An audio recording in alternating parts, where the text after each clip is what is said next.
sorciers, donc bienvenue au terrier de Choupi et Anna, plus précisément au terrier de Molly. Donc aujourd'hui je vous représente une petite chronique à propos de ma petite trouvaille manga, vous savez, Mashal.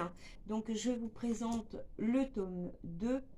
Je pense que je vous présenterai chacun des petits volumes, il y en a 6, hein. J'ai que les deux premiers pour le moment, parce que ça vaut vraiment le coup d'en parler, et puis parce que dedans on voit l'évolution par rapport un petit peu à la comparaison avec notre petit sorcier préféré qui nous intéresse, c'est-à-dire Harry Potter. Donc, je vous laisse 30 secondes pour prendre mes lunettes parce que j'ai pris des petites notes et donc j'ai besoin de mes lunettes. Donc, voilà. Alors, ce deuxième tome qui a été lu me laisse exactement la même impression que le premier, c'est-à-dire ça se lit très très bien, très très vite, et c'est vraiment top. Donc je kiffe autant le premier que le deuxième. Et j'ai trouvé donc d'autres comparaisons avec Harry Potter dont je voulais vous parler.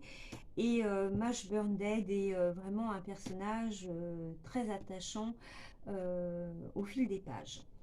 Alors, donc, qu'est-ce que j'avais pris comme note? Voilà, j'ai mis mon petit papier là. Alors, donc, les points communs avec Harry Potter. Donc, comme à Poudlard, on a 4 maisons, hein, à Poudlard. Gryffondor, Serre d'Aigle, Poufsouffle et Serpentard. À Easton, on n'en a que 3.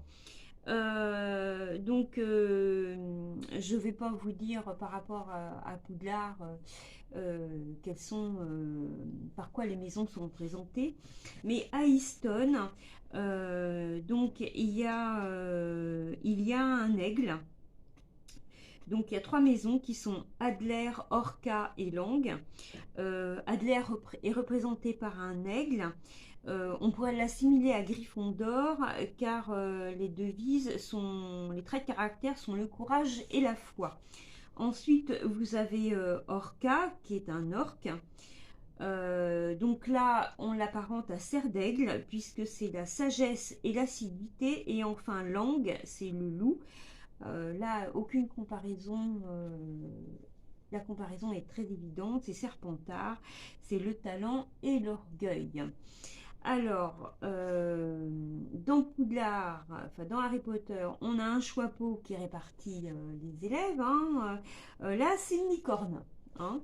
C'est-à-dire que vous avez la corne de l'animal que vous devez toucher, et lorsque vous rentrez en contact avec la corne de l'animal, elle vous dit de quelle maison vous êtes.